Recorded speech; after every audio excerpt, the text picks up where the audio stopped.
Is there such a thing as sinful obedience? What about virtuous disobedience? We're going to talk about a proper understanding of that most Catholic of virtues, obedience, today on Crisis Point. Hello, I'm Eric Sammons, your host, the editor-in-chief of Crisis Magazine. Just want to encourage people before we get started to like and subscribe to the channel, wherever you listen to it, wherever you might watch it.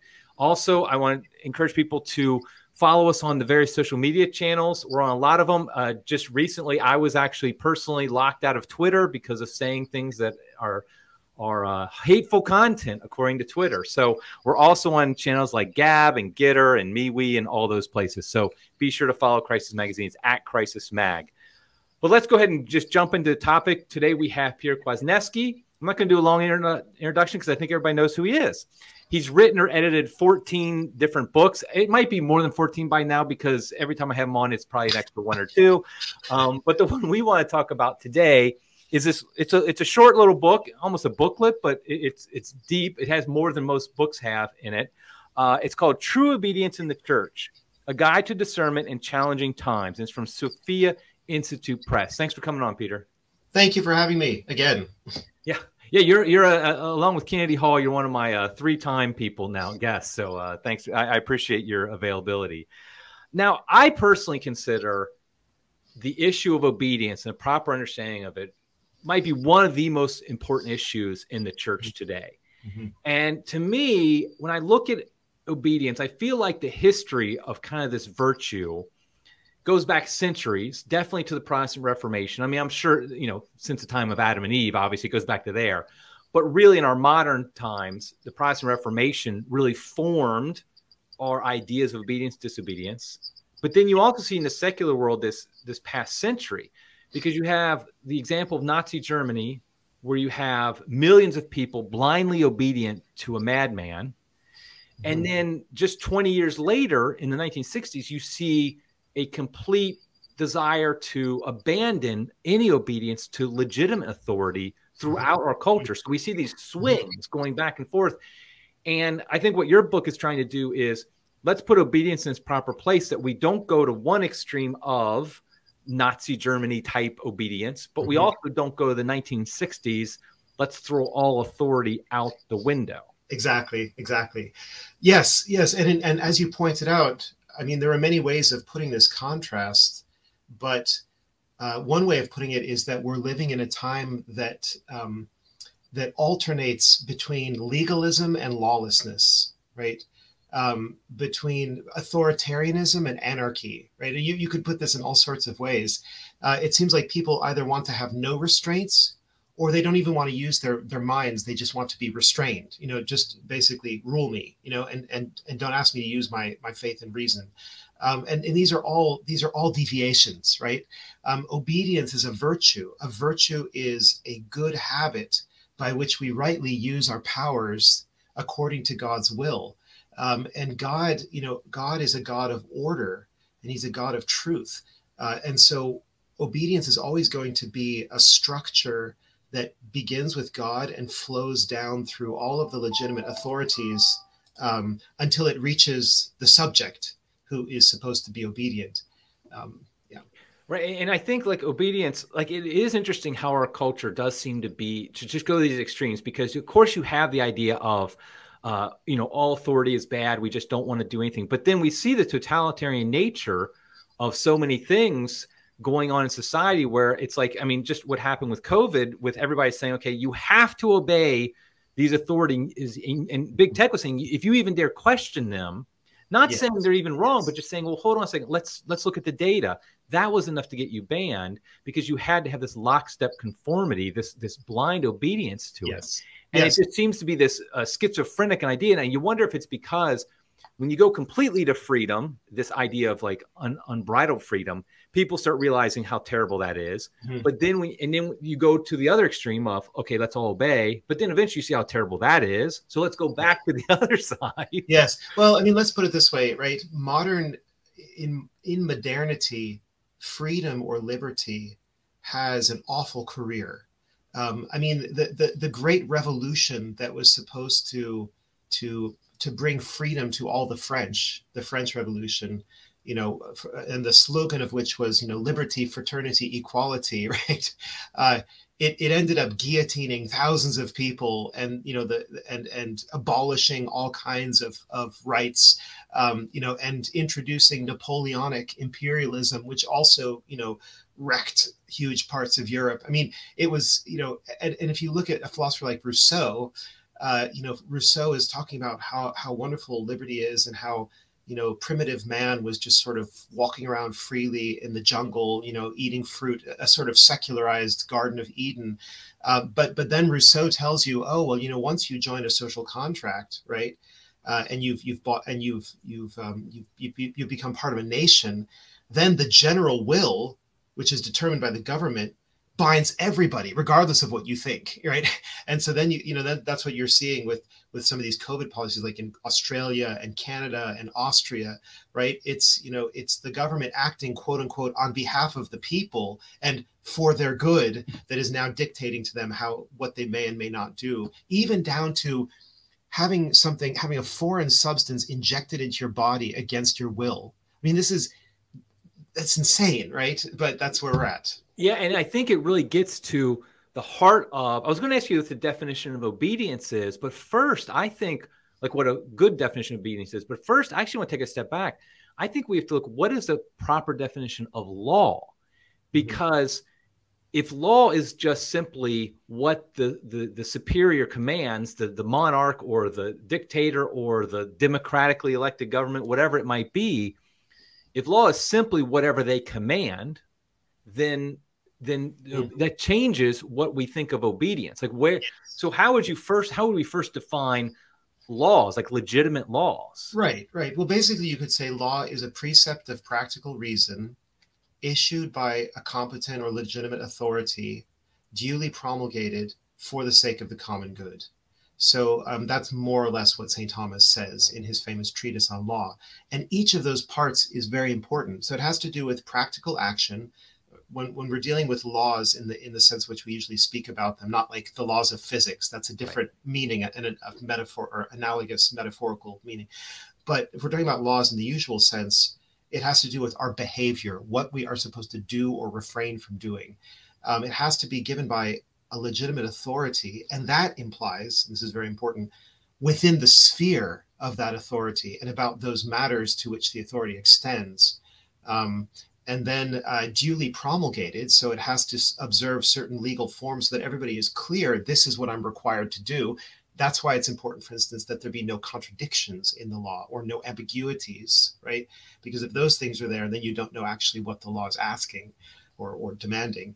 And then finally, and most importantly, it must be for the common good, right? So not just for the private good of the ruler, not for some vested interest like a tobacco company or the mafia or whatever, but it has to be for the common good.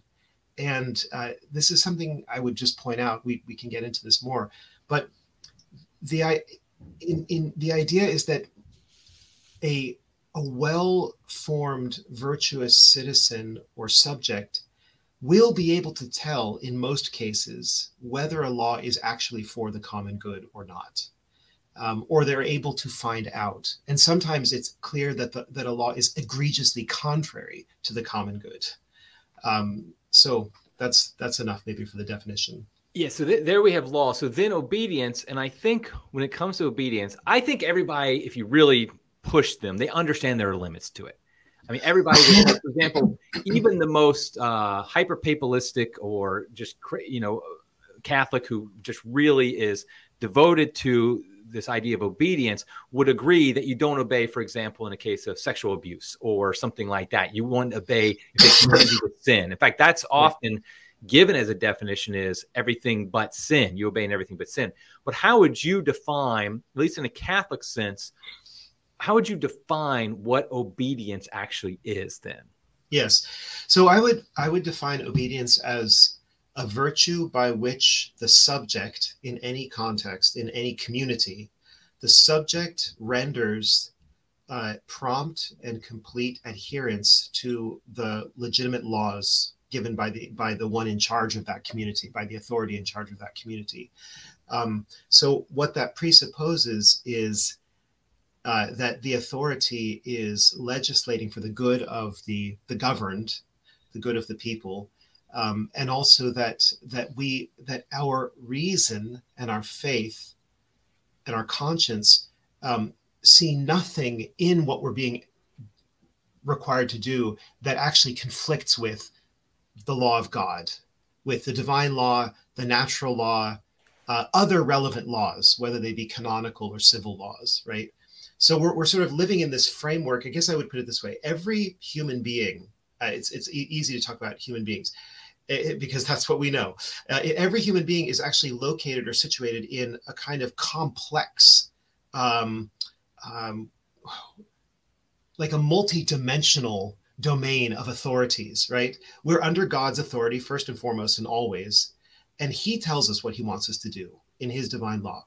We're under his authority in terms of natural law, that is the law that is our participation as rational creatures in God's eternal law.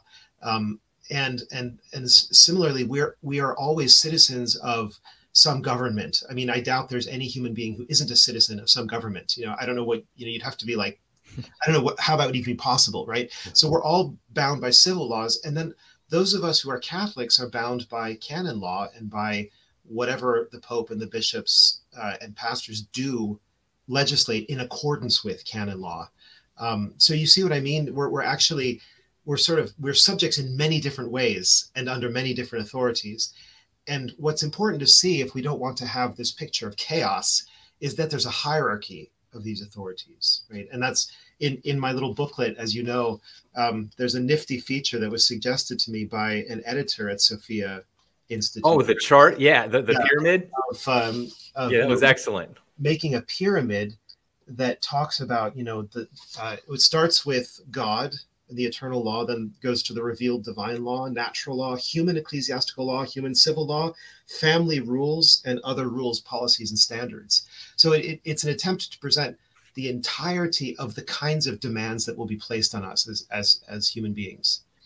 Yeah, and I think that's important for people to recognize. When we talk about law, we're not necessarily talking about written down laws. Like, for example, in my family, we have certain rules. We don't post them or anything like that. In fact, some of them have never even been said, but there's an understanding that there's certain rules. Now, in the family, of course, as the father, I have a certain, the wife and the children are in one sense subject to me as the head of the family. But even I have certain rules I have to follow within the family. Or else I'm being, I'm violating the laws as well, even as the authority in the family. And of course, and then like you said, there's even customs that you can have in a community, not necessarily like in a parish even, or in a village or something like that. So we're not just talking about written down like canon law or civil law. Exactly. But it does show how much obedience matters, because literally you can't go through a day without having to be obedient to some law, to some person. You might not even realize you're doing it, but you're being obedient in some way. When you drive somewhere, you're driving on these public roads, and there's certain laws about it. And so you have consequences if you violate those laws, could have them. And there's lots of different levels there. Right. And we take, I think part of the reason why people don't reflect often enough on obedience is that we actually are obeying many of these customs, laws, and rules without even being aware of it. And it seems like we become aware of it only when something conflicts with us, when we crash up against a barrier, you know, when somebody tells us to do something we don't want to do, or something that we think is wrong to do, then suddenly we become very much aware of, oh, there's an authority, there's a command or a prohibition, and there's me. And what am I going to do now? Right. And what does my conscience dictate? And is my conscience itself well formed in this regard? So, yeah, I think, you know, we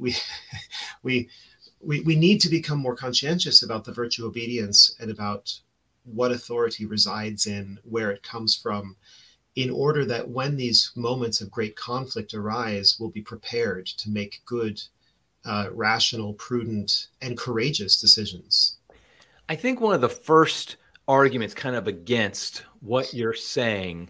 So there's this definition of obedience that you find very commonly within Catholic circles of, you obey your legitimate superior in all things but sin.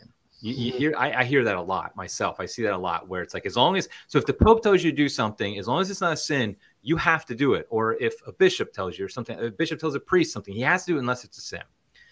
But what you're saying and suggesting is that the where you would quote unquote disobey, and I think we could argue on the terms, because if you're not required to obey something, you're not really disobeying if you don't do it. But let's just call it disobedience.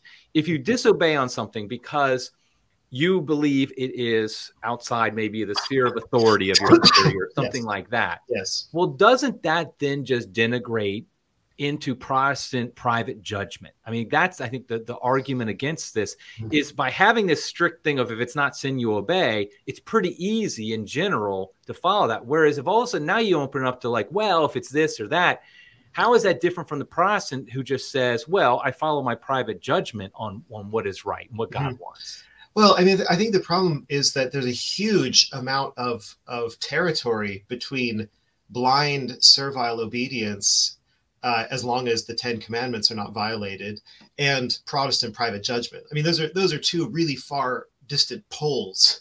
And there are a lot of situations in life where, well, first of all, where I would just say common sense comes into play. So if a bishop were to tell a priest, I mean, this is a silly example, but I'm just using it as a silly example. I don't want you to wear black clerics anymore or your cassock. I just want you always to wear like pink and blue clerical shirts and khakis. That's all that you're allowed to wear. And I'm telling you, you have to obey me. Okay. Is that sinful? I don't think so. I mean, I don't think there's anything sinful about pastels and khakis, right? But I think the priest in that situation basically say, I mean, in a very polite way, get lost. That you have no business telling me what my wardrobe should be. And on the contrary, I can cite for you, 5 Vatican documents that say that priests should wear their clerical attire. So, and even those documents might not be authoritative. They might just be sort of guidelines or something like that, or just like a speech given by some curial official. But nevertheless, it would give the priest ground to stand on, right? If there's something more serious, let's take an example like Cardinal Supich telling priests, you're not allowed to celebrate the Novus Ordo Mass ad Orientem, toward the east. Oh, really? So tell me, Your Eminence, how exactly do you, as an archbishop, have the authority to contradict the general instruction of the Roman Missal and the rubrics printed in the Novus Ordo Missae and all the guidelines that have come out on this subject from the Congregation for Divine Worship? Tell me, how exactly is it that you have authority over all of that, right? So again, the problem with saying obey in everything but sin is that there are things which wouldn't necessarily be sinful to do or not do, but which are nevertheless not subject to this authority's commands or governance. And that's where it just helps to be aware. I mean, if you're a pastor, you need to know canon law. You need to know the rubrics of the Missal. You need to understand customary law. That is the way that custom has the force of law.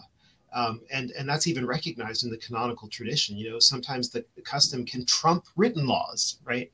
Right.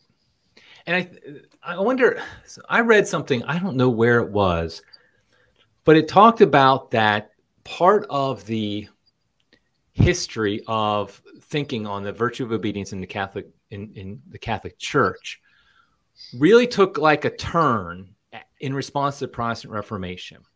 Like when I read Thomas, I mean, I actually printed out the part from the Summa here so I'd have it referenced where he talks about obedience. And it's like, as everything with Thomas, it's like so balanced. It's hilarious. I mean, he's just like, okay, yes, you do this, but no, you don't do this. I mean, it's like, yes, you obey God in all things, no matter what, but no man has that absolute obedience that deserves that absolute obedience. But then you do see a lot of Catholic works, particularly after, I think, at least I found it's after the Protestant Reformation, that it talks a lot about obedience being the ultimate virtue and that you really do obey no matter what. And I saw it connected to the rise of the Jesuits. Yes. And like, I love St. Ignatius of Loyola, obviously, and the early Jesuits. I mean, they're just great. But do you think there might have been something that in legitimate response to the Protestant disobedience, that there might have been a reaction or the other side? Absolutely.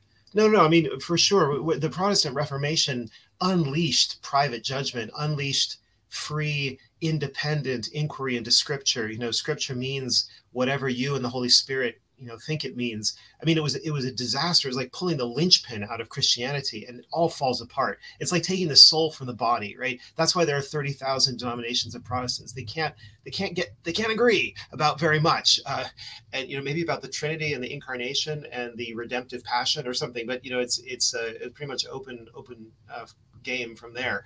So yeah, of course, the Catholic Church responded with. But I think we have to ask, how did the Catholic Church respond to the Protestant revolt? It didn't respond just by a Renaissance Pope saying, listen, all of this Lutheran Calvinist stuff is garbage. You just need to obey me, follow what I say, do what I say, and much less live like me, right? No, what actually happened is the church realized this is a crisis situation. We need to get our house in order. We need to define clearly what we hold and why we hold it. We need to teach better and preach better and form priests better. Basically, the Protestant revolt ended up becoming a wake-up call for the revitalization of the church and for the how shall I put it? The recovery of so many lost virtues. So in other words, I think there was a kind of healthy, salutary humiliation that took place as the leaders of the church recognized, this Protestant revolt happened because of our sins and our faults, right? And unfortunately, that's a humility that is still lacking in the church today, right? If you think about the disaster that followed the Second Vatican Council, there were more Catholics who left the church after Vatican II than Catholics who were lost to the church in the Protestant revolt, okay? I mean, proportionally speaking, not just in absolute numbers, but in percentages, right? It was the biggest crash that ever happened. Have the ecclesiastical authorities taken responsibility for that in the way that people did in the Renaissance period around the Council of Trent? No, they haven't. They're still pretending that either nothing really went wrong, or we couldn't have done anything about it anyway, or Vatican II was great, but it's all of these, traditionalists and conservatives who are preventing it from bearing its fruits. No, they haven't taken responsibility for that. So they haven't shown servant leadership in that regard. But there was something you brought up that I wanted to comment to. Oh yeah, Jesuits. Yes. The thing about the Jesuits is this. Ignatius himself lauds, prompt and immediate and total obedience. So does Saint Benedict of Nursia. You find this in all the traditions of all the religious orders. But as Saint Thomas Aquinas points out, the kind of obedience that a religious pledges as a vow to his superior is different from the kind of obedience that any layman or even a secular priest, a diocesan priest, has. It's a different kind of obedience. It's a vow of that total obedience, which is a holocaust of the will, is the way that St. Thomas puts it. So the Benedictine monk or the Jesuit is saying, I am freely choosing to let my superior tell me to clean bathrooms instead of studying theology. I don't care how brilliant I am. I might be the most brilliant theologian in the world, but if he tells me to go and scrub toilets, that's what I'm going to do because I made this vow of obedience, right? But a layman doesn't take a vow like that. So if a bishop said to a layman or to lay people in general, you shouldn't be homeschooling your children. You should be sending them to the Catholic schools, the parochial schools. And there have been bishops who've actually tried to kind of guilt trip families into doing this and basically abusing their authority to make them think they needed to follow that instruction. The father of the family could say, no, I'm sorry, Bishop, with all due respect, I'm the head of my family. I'm in charge of my family. I'm in charge of my children. You are not, except in regard to what strictly pertains to your episcopal functions. And so if I decide to educate my children, I'm going to educate my children, period. Basta, So. Yeah, and I feel like, though, when I read history, the Catholic history, when you look at the Middle Ages, there seems to be this, I think it's healthy, but maybe it led to Protestant Reformation. I don't know. But there's this kind of healthy attitude of bishops towards the Pope, of priests towards bishops, where it's like they're not like as subservient as you then later see after the Protestant Reformation. You see bishops who are very willing to say, Holy Father, you're the Pope, great, but I'm not doing that. I'm simply not going to do that because I don't think it's not something I think it should be done. I think it's outside your authority, whatever. But then you see where even thinking that in like maybe the 17th or 18th century it actually was unthinkable. And I wonder if that's just simply because it's like, we don't want to be Protestant. We have to really make sure we guard our unity together and don't have any cracks, so to speak, against Protestantism. Yeah, I mean, I think, I think you yourself wrote an article, didn't you, about Robert Prostate? Yes. Where you pointed out that, a pope ordered him to, was it install someone? It was like install his nephew or something as a canon in his diocese. Right, and Bishop Grosseteste wrote back a pretty fiery response saying, absolutely not. I will not do this. It's wrong, and you can't command me to do it. No, I think you're right. Actually, medieval history. Well, really, the history of the church from the beginning through the Middle Ages up until the Protestant Revolt shows many examples of individuals who had to say to the Pope or to bishops, basically non-possumus. We can't do the thing that you're asking to be done. It goes against our customs. It goes against tradition. It goes against the limits of your office, or whatever it might be, whatever the case might be. There's a book that I always recommend to people because I think it's so important. It's by Roberto Di Mattei, called Love for the Papacy and Filial Resistance to the Pope in the History of the Church. It's a fascinating book because he goes through a few dozen examples like this, including some saints, right? Some recognized saints who said no to their authority, to the higher authorities in the church. So really what I think we're looking at is the realization, it's what I call Catholic common sense. More technically, you could call it sensus fidei, or the sensus fidelium. That is, that there are times when people recognize that something is just not right. This is not right. John the 22nd is teaching that the souls of the just don't see God until the end of time. That offends my Catholic ears. It doesn't sound like anything I've ever heard before. No, Your Holiness, we're not going to teach that. And John the 23rd, in fact, was opposed by secular rulers and by Dominicans.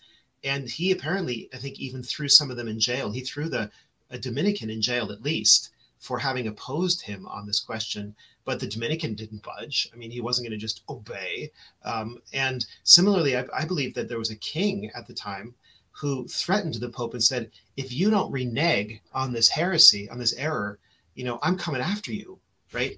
And in fact, there was another example in church history. I wish I could remember the name of the emperor, but there was an emperor who was so disgusted at the corruption in the papacy at a given moment that he invaded Rome and he deposed the Pope. Wasn't that Otto? Yeah, that's right. Otto, exactly. Right now, church historians, they tie themselves into pretzels and they say things like, well, really he shouldn't have done that, but he did it. And I guess the outcome was all right, but we don't really recommend it as a policy, whatever, but the point is that church history is just a lot more dynamic and a lot more colorful. And it shows that people had backbones, they had consciences, they had a sense of tradition that was strong enough that they would at least be able to respectfully push back sometimes to authority. Yeah, can you imagine what the world would be like if the Pope knew if he got a little too heretical, some emperor might invade Rome? Yeah, that would change things a little bit. I mean, I think the fact is that it definitely shows a fundamentally different understanding of obedience than most Catholics have today, because of the fact that under the common understanding of the virtue of obedience today in the Catholic world, something like what Otto did, or these bishops and even saints when they resisted popes, was just unheard of. You just couldn't do that. That was somehow un-Catholic. Now, I will say as well that Protestants did later use some of those examples to defend themselves. They said that, oh, these are basically proto-Protestants happening there. And so you do have that situation as well. So look, the claim that it's Protestant, inherently Protestant, to question authority is a complete absurdity. I mean, the problem with the Protestants is that they had false first principles. They had sola scriptura, which is a false first principle. They had sola fide, which was a false first principle. They had sola gratia, which is a false first principle.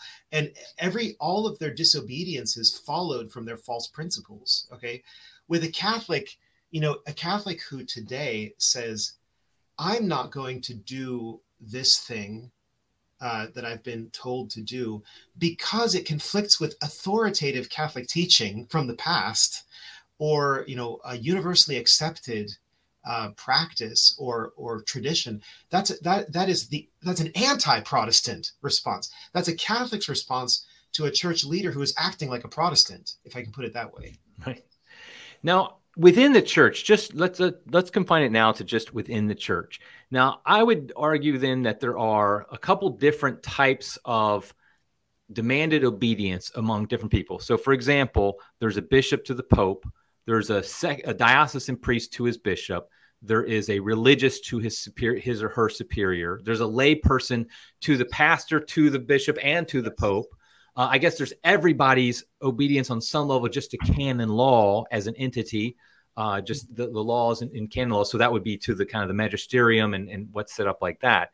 And so, like, let's first talk about what are those different, like, how do they differ from each other, those different levels? And is there any others that I kind of forgot? Well, yeah, maybe just make a preliminary remark before we get into the nitty gritty. And that is, sometimes if one explains like the whole structure of obedience, it sounds incredibly complicated, like it's some kind of astrophysics. You know, like, how am I ever supposed to navigate all these different obediences that I owe, and how could I ever know enough about law and tradition and so on to navigate them? But I think that's an understandable reaction when you try to analyze something and make a map of it. You know, just like if you make a map of all the virtues and vices, it kind of freaks you out because you're like, oh my goodness, I don't have most of those virtues, or, you know, it makes you think almost too much at once, right? But the point I'd like to emphasize, as I mentioned a little bit before, is that most of the time we are able to obey effortlessly, right? I mean, most of the time, like, if a husband asks something reasonable of his children or his wife, they will do it. You know, he doesn't have to constantly be wailing on the kids or shouting at his wife or something. People just do if it's reasonable, and if it's not asking them to like turn themselves inside out, then people follow. And it seems to me in general that unless there's something we're told to do or not to do that flagrantly conflicts with what we know to be true or what we believe to be true, then there's no reason for us to fuss about it. We shouldn't have to have an elaborate mental process like, do I obey? You know, so like if a bishop says to a priest, you know, I know you really love being at St. Stanislaus Parish, but I really need you to go over to St. Genevieve's parish and be the priest there, you know. And so I'm asking you to do that. I mean, why would a priest disagree with that? I mean, unless he had a really compelling argument, like, well, you have to take into account this factor or that factor. But he shouldn't disobey because the bishop is fully within his rights to move his priests wherever he wants to, right? Right. Now, this whole debate in the books, the context of the book has a lot to do with the Traditionis Custodes, where Pope Francis basically is trying to limit now the celebration of traditional Latin Mass. Mm-hmm. And this caused a huge debate when it came out. A lot of Catholics and a lot of good, I'm talking about good, faithful Catholics. I'm not talking about like Martin or somebody like that. There was a real disagreement between sides, so to speak, between those who said a priest basically does have to obey his bishop. If his bishop says, or the Pope says, that no, you cannot celebrate the traditional Latin Mass, you have to celebrate the Novus Ordo, there was those who said that you have to obey. And then there were the others who said no, and you're one of them, who said no, he does not have to obey. Could you first give your argument of why a priest in that situation does not, and just before I even finish the question, we're not talking about whether or not it's prudent, consequences, all that stuff. We're just talking about the morality of it here. Mm-hmm. So why could a priest morally disobey that order from his bishop when a bishop is considered the person in charge of the liturgy on some level in his diocese? Yes. Thank you for the question. It's a pretty complicated question. So let me try to tackle it from a couple of angles. The first and easier case to make, I'm just going to go here first, is the following. In order to be, in order for Traditionis Custodes itself, on a close analysis, is full of problems. It's full of contradictions, ambiguities, and errors. And the responses to the dubia in December of last year are even worse in that respect. And very careful analysis of that has been made. I've written several things. Canon lawyers like Father Gerald Murray have written analyses of these documents, saying these documents are not, so to speak, competent legal instruments. They're not the kind of thing you can obey. They leave you in doubt about what the legislator's mind is, about what exactly he's changing or not changing, what is being abrogated, is anything being, what Summorum Pontificum itself is not completely abrogated if you read these things carefully. So there are so many ambiguities that, and there's a principle in canon law, which is that an uncertain law does not bind. Okay. So, therefore I think the easier case to make, and some bishops have made this, although not very publicly, but some bishops have basically said, this is a mess. I'm dispensing from it, and we're going to carry on in our diocese peacefully as we've already been doing. I didn't ask for this headache. My survey was positive. I don't know about the other bishops. And I'm just carrying on as usual, invoking Canon 87, okay, which is the bishop gets to dispense from laws even handed down by the highest authority in the church. Okay, so that's one. So one approach would be for a priest to say, you know what, there just isn't the groundwork necessary for a prohibition to take effect. So basically, it's a mistaken judgment. The authority here is mistaken in thinking that they are able to, or that they have successfully prohibited the traditional mass. But that's okay. But that's just a legalistic kind of argument. And in a way, one could say, well, okay, well, what about the harder case? What if the Pope was really clear about what he wanted, and there were no contradictions and no ambiguities and no errors, and he said it's abolished, the Mass is abolished, and your bishop says, I agree with the Pope, and now you have to follow this too.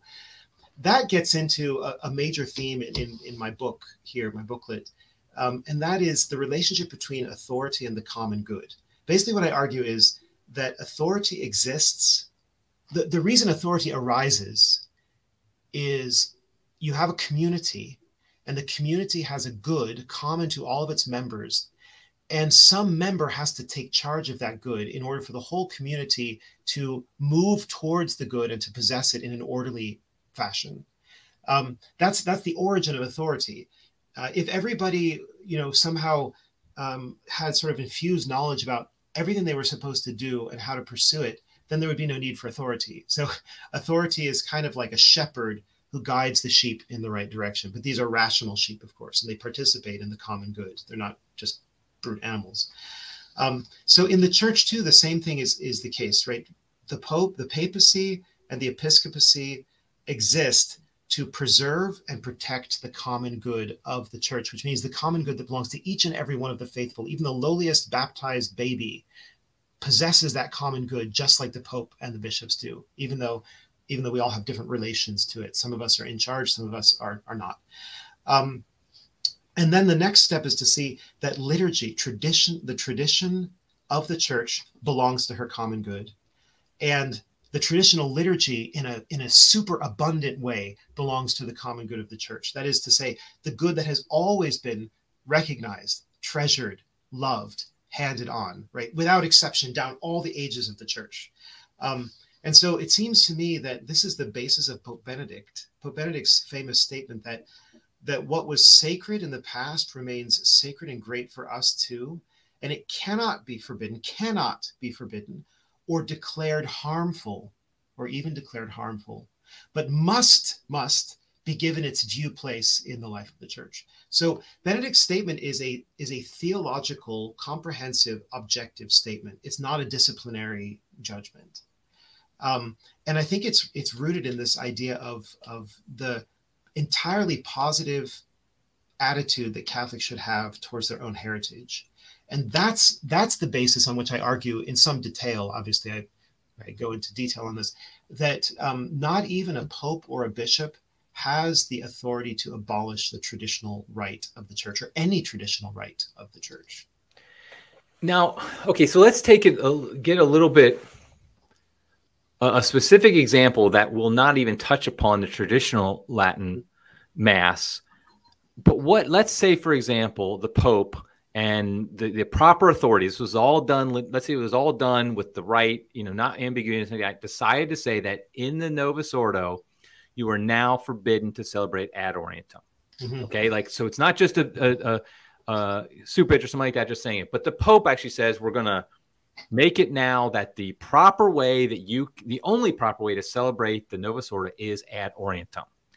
Now, you mean versus populum? I'm sorry, versus populum. Yes, absolutely. Yes, I apologize. Yes, exactly. Versus populum. I think the right way. But yes, okay. So sorry. So yeah, the only way you can celebrate the Novus Ordo is versus populum. You are forbidden to celebrate ad orientem, and this comes from the Pope, the legitimate authorities. They say we're going to, we're rescinding any previous allowances in canon law or in the different documents, and now we're saying this is the only way to do it. Is that something that a priest could and bishops could just say, "No, we're just not going to follow that"? And if so, why? Yeah, I mean, I generally believe that any kind of frontal assault on an uninterrupted, immemorial, and venerable tradition of Catholic worship is inherently illicit and illegitimate, cannot possibly have legal force. That's my position. Okay. And I'm willing to die for it, I hope.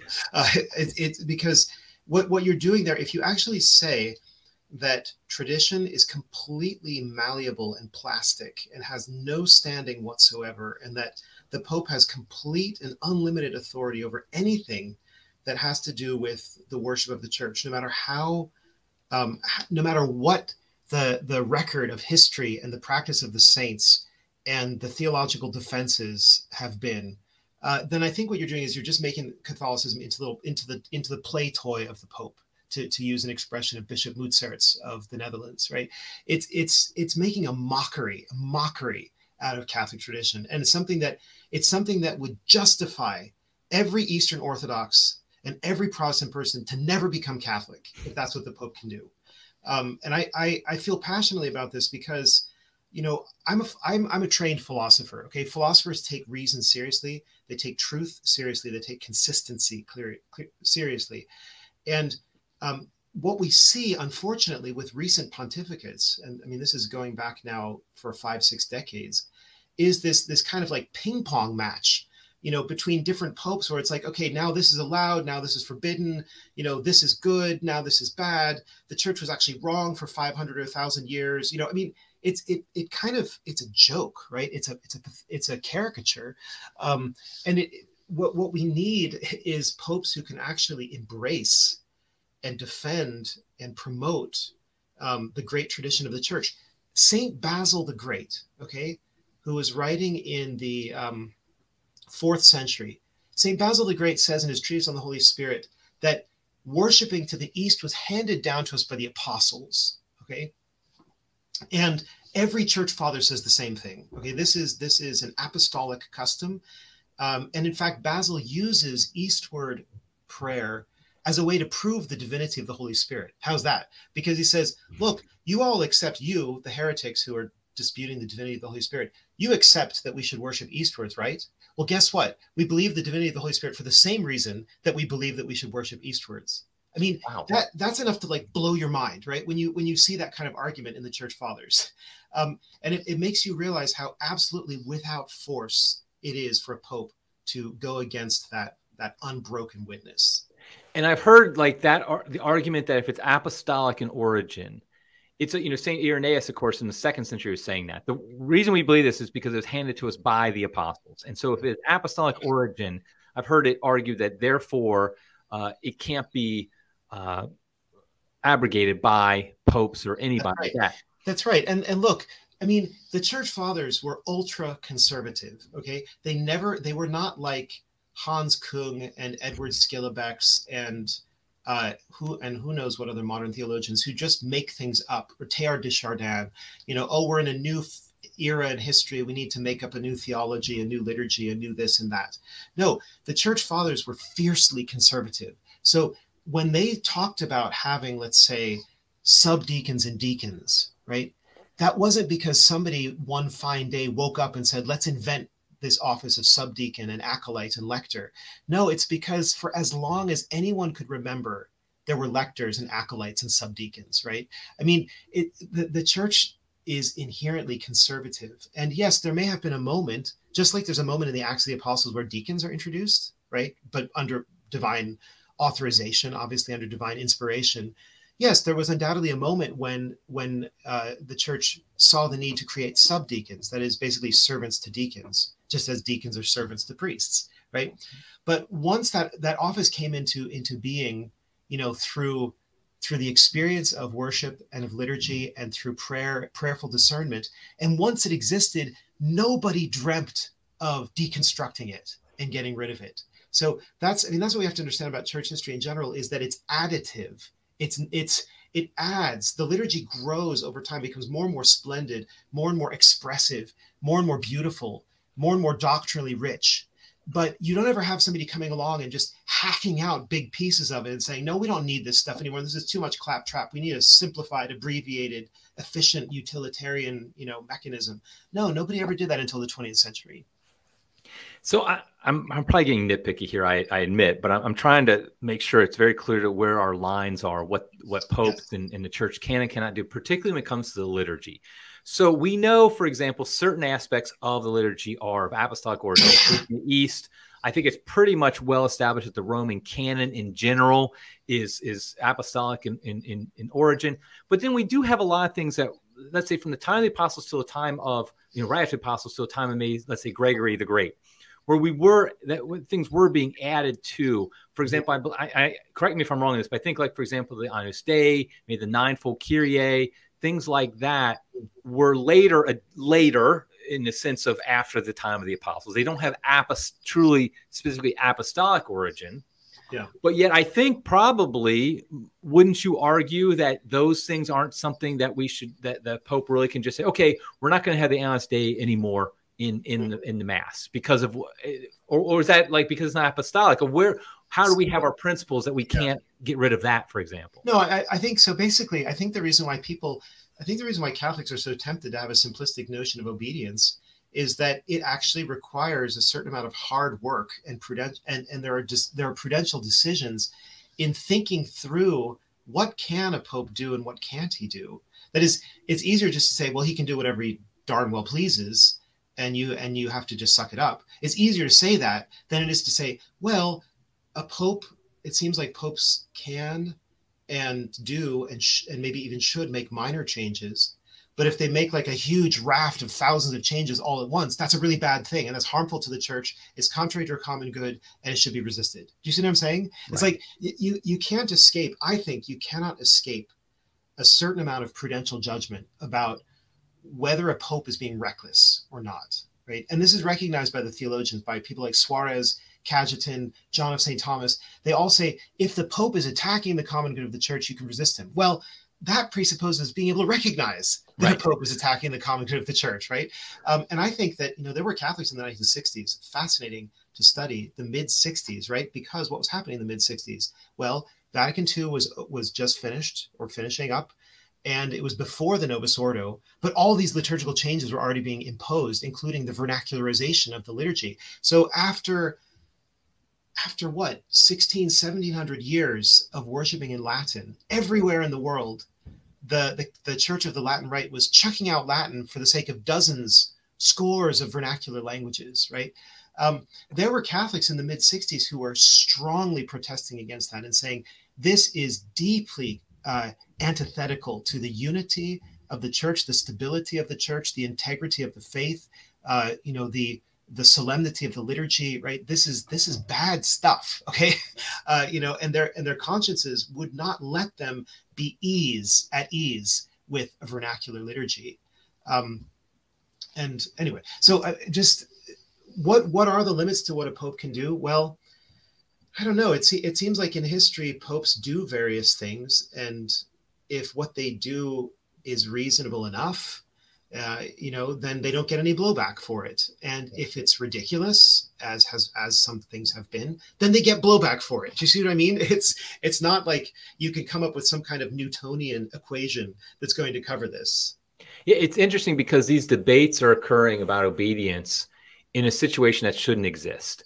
Because, like you said, one of the things I think we've forgotten as Catholics is how inherently conservative the church has always been, particularly when it comes to the liturgy. The funny thing is, if you look in the first millennium, in the West, the church, Rome in particular, was conservative about everything. Whereas in the East, they did get a little bit crazy about the doctrinal stuff. I mean, they would try to expand and figure all this stuff. And sometimes it worked, sometimes it obviously didn't.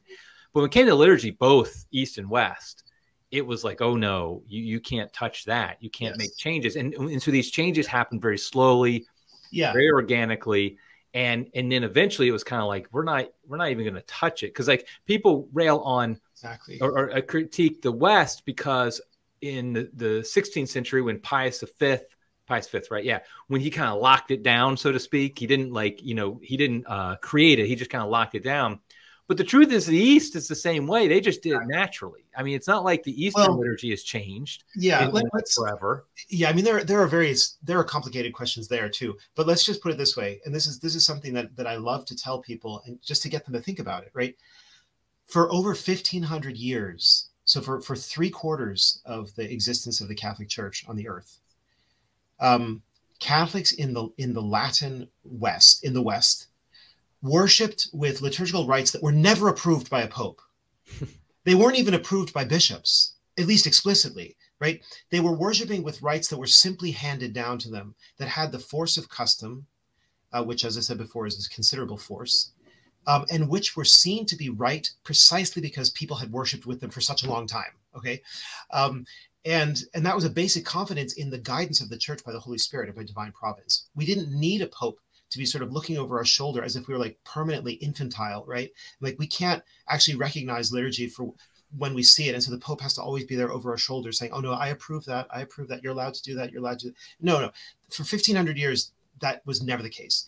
And then at the end of the 16th century, 1570, in order to combat the confusion introduced into many local liturgies throughout Europe because of the Protestant Revolt. The Protestant Revolt, we have to remember, was a messy business. So there were lots of Catholics who were like half involved, like they were like half Protestant, and there were Catholics who were starting to revise their own local missals in response to things Protestants were saying, right? So it was a chaotic situation. Fiedrowitz, in his book, The Traditional Mass, is very good on this subject. And so Pius V did the unprecedented but direly necessary act of standardizing liturgical rite for everybody in the West who didn't have a continuous liturgical tradition of at least 200 years standing. So if you could prove, in other words, that you were using liturgical books that went back unchanged for 200 years, you were fine. You didn't have to adopt the Tridentine Missal. But if you couldn't do that, there was monkey business going on with your missals, then you had to adopt the Tridentine Missal that was promulgated by Pius V. Now, once he did that, as I say, I think it was prudentially necessary or advisable, but he introduced this dangerous implicit assumption, or at least some people could draw the assumption, I don't think Pius V would have this assumption at all, that any pope at any time could create a missal and could do whatever he wanted with a missal and give it to the people and make them use it, right? And that wasn't Pius V's thinking. His thinking was, let's do the best edition possible of what was already traditional in Rome, in the papal court. That's exactly what he did. He didn't invent anything new. And so subsequent popes received that missal from Pius V, and when they made modifications, they were small. They added saints. Maybe they took off a saint or reduced the rank of a saint. They added a preface or something like that. It's very, very minor stuff. And every subsequent edition, editio typica of the Tridentine Missal, was prefaced with quo primum, right? With the great constitution of Pius V, saying, this is the Roman rite. This is, for all times, this is the worship of the Catholic Church. Everybody, all priests always have the right to use this missal and so on. And the Pope subsequently published that as a way of saying, yes, we assent, we agree, we recognize this as the canonical Roman rite, okay?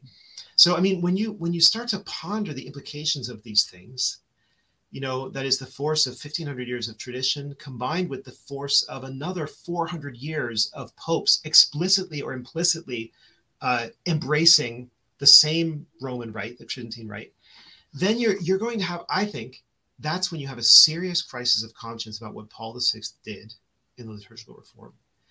And that is really the deepest level at which this question has to be pursued. And as you know, I go into that in my booklet to some extent. That is what Pope Francis is doing is he's sort of reopening wounds from the pontificate of Paul VI that Benedict was trying to heal. Benedict XVI was trying to heal them by a natural organic process, basically a kind of free market process. Like, let's allow priests and faithful and religious who love the tradition of the church to keep using some version of the Tridentine Missal. Let's just allow them to do that. And may they flourish if that's God's will, and if that's what's going to bring spiritual fruit, may they flourish. And Paul VI didn't want that. He just wanted to replace the one missal with his own missal. And Francis is right in the line of Paul VI. And that brings us exactly to that kind of ping pong match that I was talking about before. You know, obedience becomes kind of mechanistic and blind if we're just supposed to change the color of our shirts. We're supposed to change sides every time that the Pope changes. You know, oh, now I'm in favor of the Trinity Rite. Now I'm against it. Now I'm in favor of it. I mean, what the heck? This is so irrational, right? Right. It's Orwellian, in fact.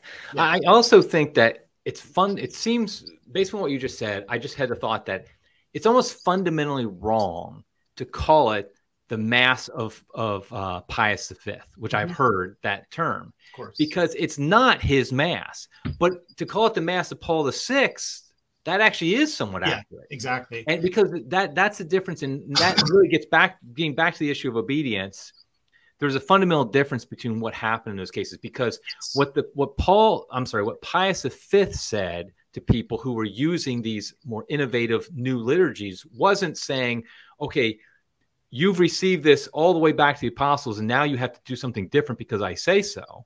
Instead, he was saying the opposite. He's saying you started innovating things, and not them maybe particularly, but their area, their community, their country, whatever. And so what I'm saying is, no, you have to go back to doing the way we've always done it since the time of the apostles. Yes. Whereas Paul VI is doing literally the exact opposite. Yes. He's saying you're doing what everybody's been doing for 2,000 years, but I'm telling you, no, we have to do this new innovative thing, and you have to obey that, just like the 16th century Catholics had to obey Pius V. Now you have to obey me, but really that is very problematic because it's completely different commands being given in those two cases. Of course.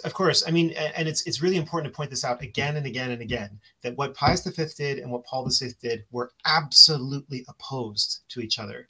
For Pius V, it was a legitimate liturgy has to be at least 200 years old.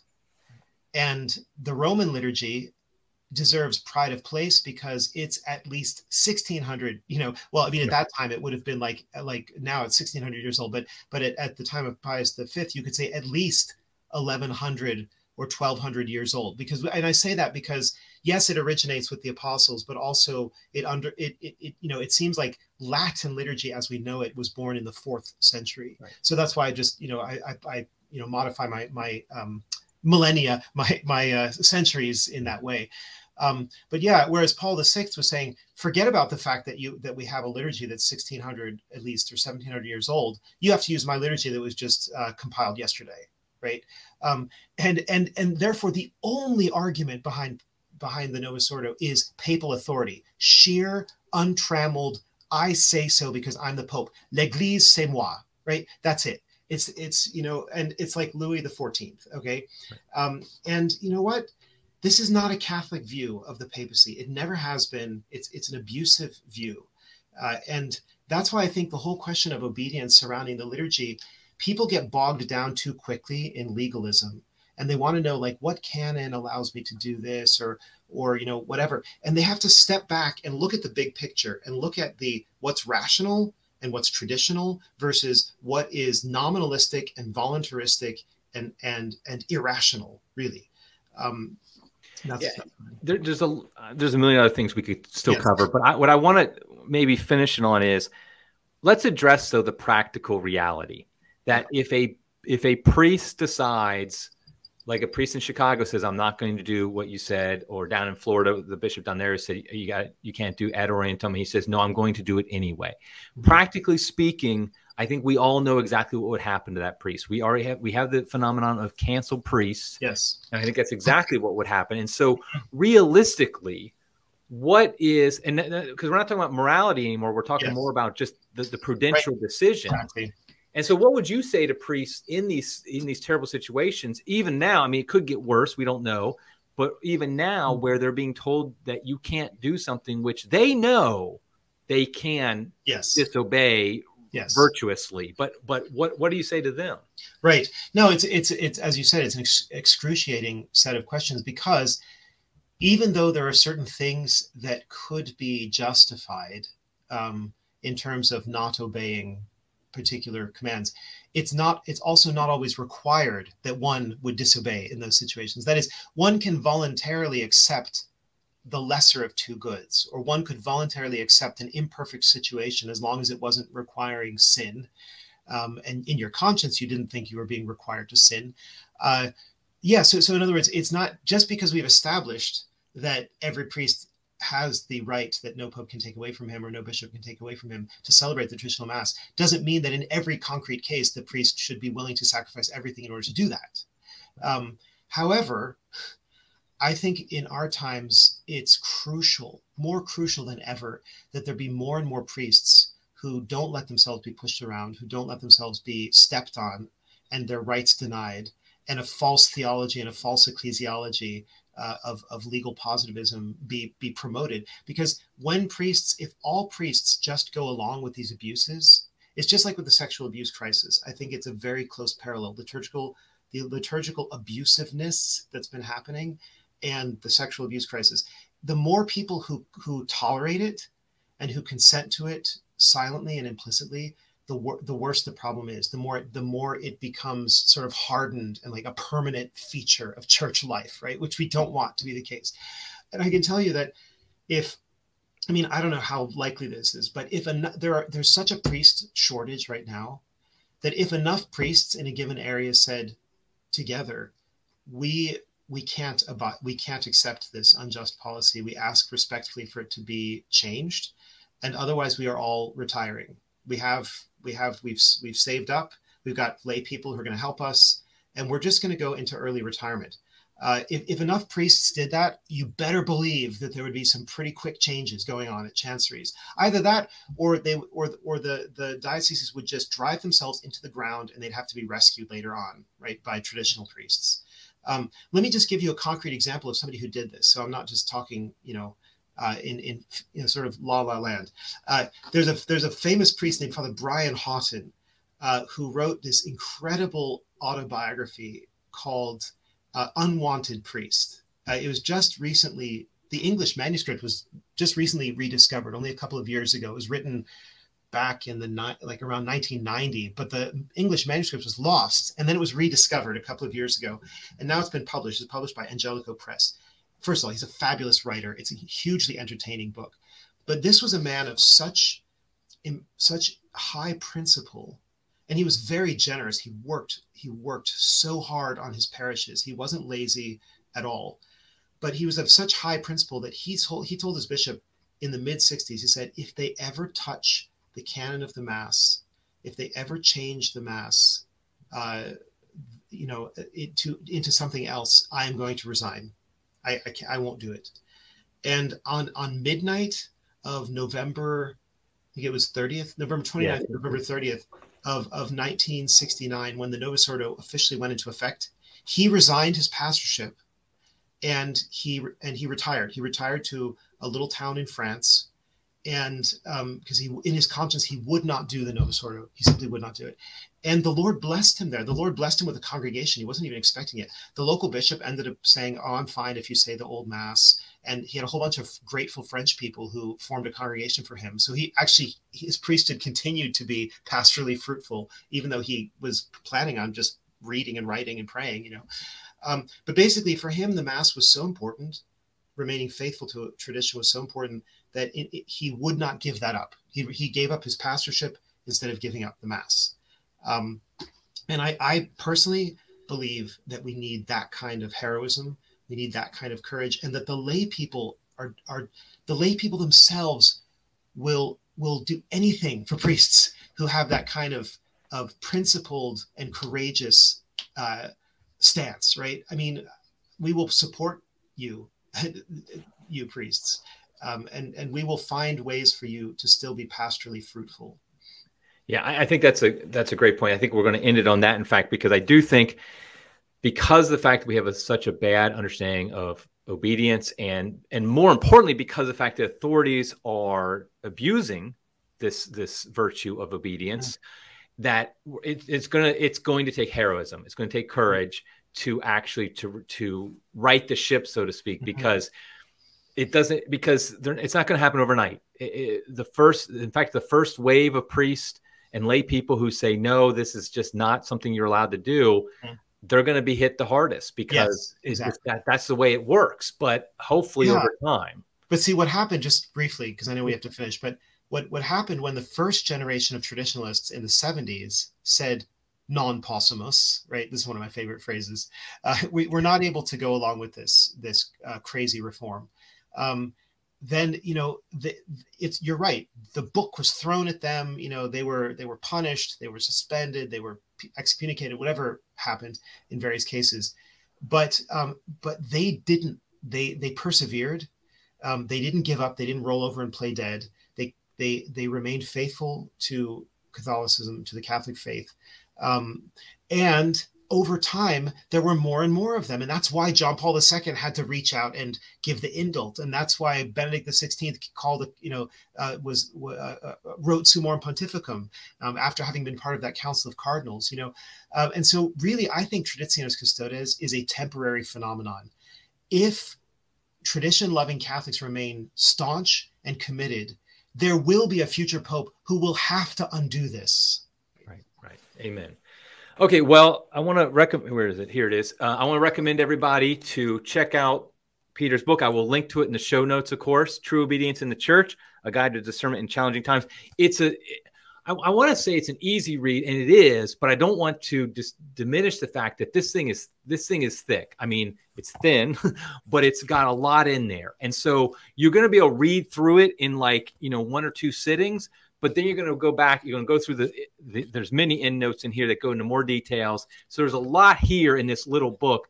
So I just highly recommend it. So True Obedience in the Church, A Guide to Discernment in Challenging Times. Thank you. And let me also just mention lastly that there is a website, a dedicated website for it, trueobedience.com, which you can put, it's got reviews and videos and other things. Okay, I will link to that as well in the, I'm just writing a note here. I'll link that as well in the show notes. So awesome. Well, thanks for being on the show, Peter. I really appreciate it. Yeah, you're welcome. God bless. Okay, God bless you.